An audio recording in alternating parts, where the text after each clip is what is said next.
I'm currently 6'6" at 200 pounds, so I'm gonna tell you what I did to get to where I am in calisthenics and what you can do to implement in your workouts. Number one, you need to understand relative strength and leverages. Being very tall and long, our relative strength needs to be way higher than someone who's much smaller than us. So anyone who's like a 5'4", 5'6" calisthenic athlete will have a much easier time achieving the skills than we will. You need to hammer that into your head. It's gonna take you longer to achieve what they achieve. There is no working around it. That's just the way it is. And the silver lining in that is that you are not weaker than them. You're actually much stronger than them. I'm gonna say them for short people and us for us tall people, all right? We're much stronger than they are because we require more strength to do the same things that they do, all right? So you're not weaker, and you shouldn't be discouraged because it's taking you longer. It just means you need to build up more strength to scale up to where they are. Now, the first thing you need to do is to properly condition your body. If your body is not conditioned properly, you're going to get injured constantly and you're not gonna get anywhere. And what I mean by conditioning is you need to make sure that every single part of you is at peak. Your muscles at peak, your joints peak, everything. And to make sure that your body is at peak, what you need to do is master the basics. That means you need to have a strong pulling foundation, so be very good at pull-ups, a strong pushing foundation, very good at push-ups. You need to have a very, very strong core because we're very long. Look, I'm gonna stand up. You can't even see me, I'm tall. And legs are a whole entire different conversation because we have longer legs and all those things. I usually just use weights for legs, so we'll leave that for a different video. But for right now, we're gonna talk about upper body because that's the main hard part. Your upper body's gonna carry your legs. It is still very good to have very strong legs. It's gonna play a very big part in like L-sits or planches, to make sure you can keep your body up. But that's mostly also lower back, so like I said, different video, we'll get to that later.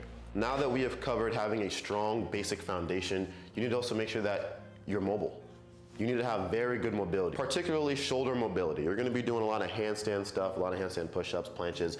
Your shoulders need to be bulletproof. I have a whole video on shoulder workouts, I'll probably tag it here. But it is very important to condition your joints, your ligaments, make sure that you are flexible, movable. You don't want anything breaking when you move a little bit the wrong way.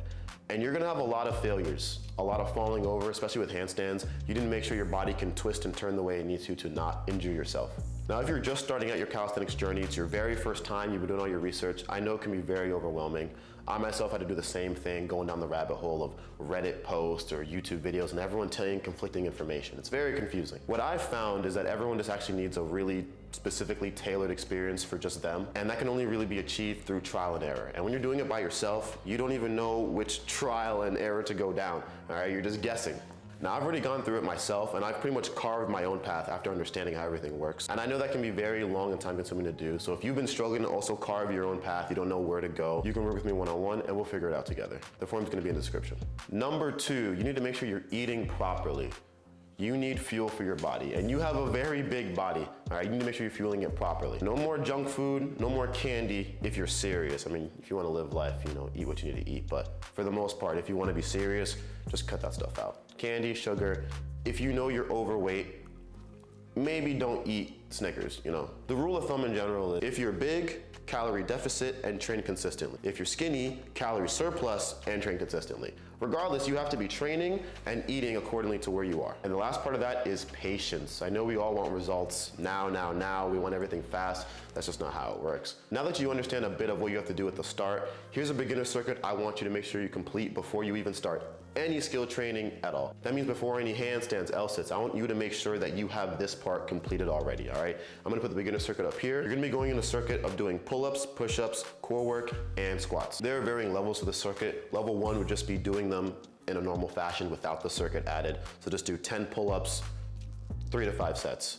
20 push-ups, 3 to 5 sets, et cetera, et cetera. Once you've gotten stronger and you're ready to move it up, then start including the circuit. So you're gonna do pull-ups, push-ups, core, squats, all in succession. Maybe 1 minute rest in between if you really need to rest, but in generally you wanna go all the way through. All right, take a 5-minute rest at the end, 3 to 5 minute rest at the end, and then restart it. Do that for 3 to 5 sets. Once you can complete all 5 sets of that circuit, you're ready to move on. And at that point, you're gonna have a super strong foundation. You're gonna get rid of all those little problem areas you're gonna have at the start. So make sure while you're doing the circuit that your warm-ups are good too. Use the resistance bands. I have videos on it.